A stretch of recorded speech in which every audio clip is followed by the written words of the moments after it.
Bonjour, je suis de retour sur la chaîne avec plaisir et aujourd'hui, j'aimerais vous parler, du thème, des jeunes, puisque c'est, effectivement un sujet qui me tient beaucoup à cœur, et surtout en ce moment où, on voit se déchaîner, des passions, dans la société. Je pense qu'aujourd'hui, à un moment où on assiste vraiment à une crise, des valeurs, c'est de notre responsabilité, c'est notre rôle, mais aussi notre responsabilité d'insuffler les valeurs qui nous semblent essentielles. Et je pense que pour nous, en tant que femmes, les premières valeurs essentielles, c'est certainement l'amour et la tolérance. Donc je pense que c'est à nous, les femmes, de transmettre ces valeurs aux générations futures pour qu'elles vivent dans une société plus apaisée et beaucoup plus heureuse. Voilà. Donc aujourd'hui, c'est de ça que j'aimerais discuter avec vous. Tout d'abord, il me semble que il faut, voilà, est-ce que nous faisons un travail suffisamment sur la transmission de nos valeurs? Est-ce que nous nous sommes déjà posé ces questions des valeurs qui nous semblent essentielles et que nous souhaitons transmettre à nos enfants? Ça, c'est la première chose, la première approche, il me semble, à avoir. C'est-à-dire que chacune de nous réfléchisse aux valeurs qui lui semblent essentielles pour voilà, être des personnes adultes apaisée et heureuse. Je sais que dans ma famille, évidemment, je vais y revenir souvent, mais c'est vrai que, étant issue d'une famille mixte, ayant quand même vécu, une certaine forme de rejet, au sein de la famille puisque notre, père, maternel n'acceptait pas, cette union avec, entre sa fille et un homme noir. C'est vrai que la première chose que ça nous a transmis, de façon un peu paradoxale, c'est la tolérance. Puisque en dehors de lui, finalement, tout notre entourage acceptait, cette, union et acceptait notre famille. Donc ça, c'est une valeur fondamentale dans notre famille, heu, c'est la tolérance. L'autre valeur importante, c'est évidemment l'intégrité. Et puis, la troisième, je dirais pour nous, c'est la ténacité, le travail, l'effort. Donc voilà, aujourd'hui, à mon niveau, ce qui me semble être vraiment essentiel à transmettre à nos enfants, c'est cela. Mais chacune doit faire ce travail, chacune de vous doit faire ce travail pour, justement penser à ce qu'elle veut transmettre à ses enfants ou aux jeunes qu'elle côtoie dans sa vie. Une autre chose, c'est effectivement, la transmission de ces valeurs va se faire par deux canaux. Le premier, c'est les échanges qu'on peut avoir avec eux.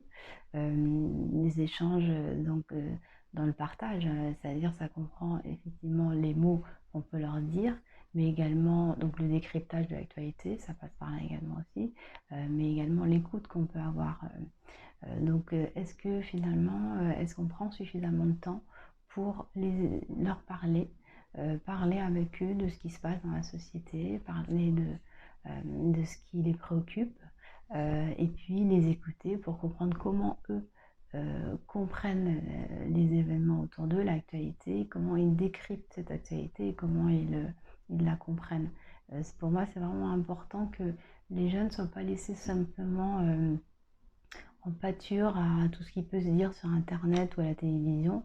Ils doivent aussi, avoir l'occasion de s'exprimer sur, ce qu'ils vivent, ce qu'ils entendent, pour, leur permettre de se faire une idée par eux-mêmes, de juger par eux-mêmes.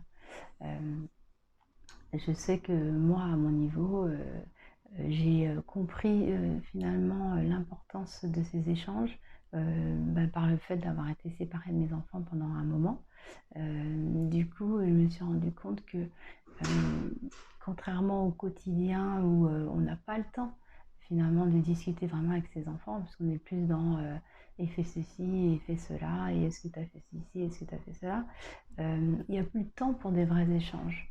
Hem, du coup, en étant, séparée d'eux, je me suis aperçue que, au contraire, c'est les occasions qui nous étaient données d'être ensemble nous permettaient d'avoir des vrais échanges.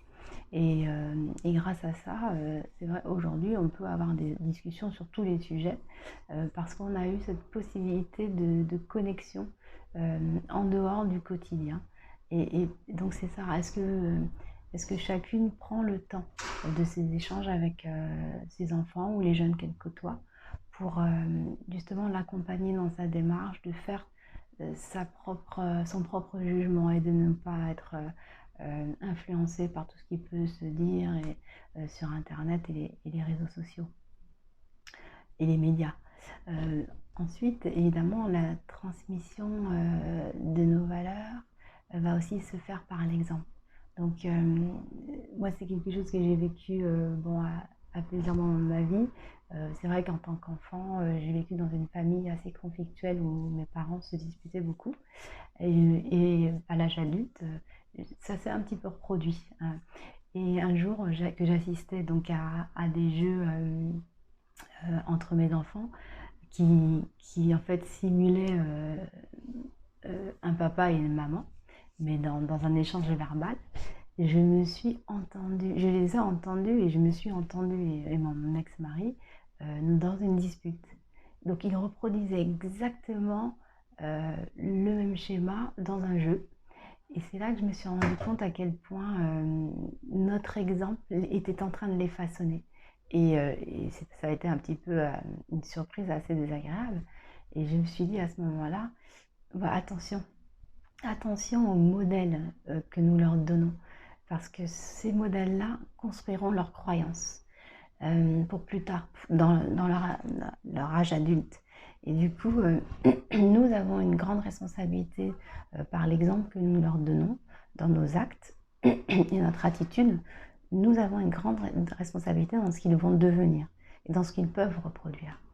Donc, prenons le temps de réfléchir au modèle que nous voulons leur donner, parce qu'il façonnera effectivement les personnes adultes qui nous deviendront. Ensuite, pour moi, la chose la plus importante pour être heureux dans sa vie d'adulte, c'est d'atteindre ses rêves, ou au moins une partie de ses rêves. Moi, j'ai pas forcément eu la chance de le faire, parce que c'est vrai qu'à l'époque, quand j'étais adolescente, j'aurais aimé être chirurgien, et bon, on m'a un petit peu découragée de le faire en me disant que c'était des études trop longues. Aujourd'hui, c'est vrai, c'est un regret dans ma vie. C'est certainement le seul.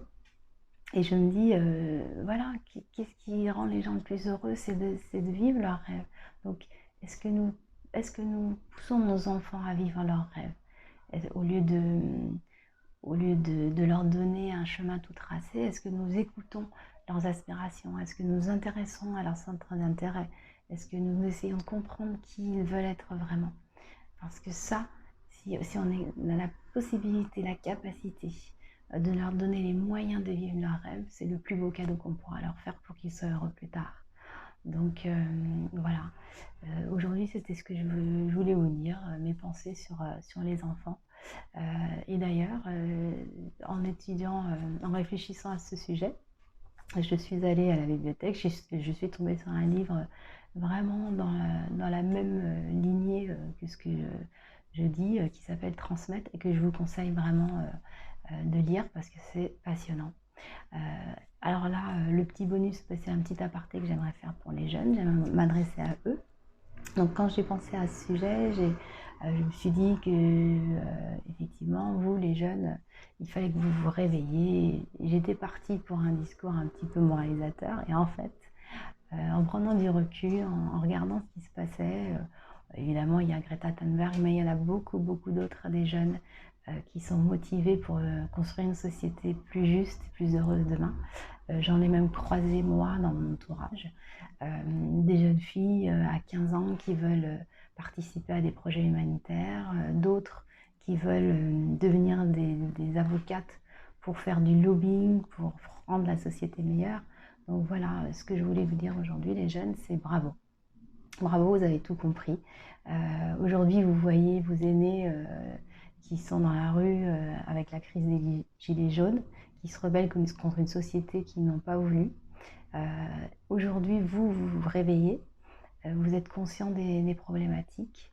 Alors j'ai envie de dire continuez comme ça, parce que si aujourd'hui vous en prenez conscience, vous serez en mesure demain, en vous donnant les moyens, de construire la société que vous voulez, et non pas de subir une société que d'autres personnes, quelques personnes influentes d'ailleurs, veulent vous imposer. Donc bravo, continuez vos efforts, continuez de vous intéresser au monde qui vous entoure, continuez d'être curieux et continuez de vous battre parce que cette société-là, meilleure, vous la méritez. À très vite, au revoir.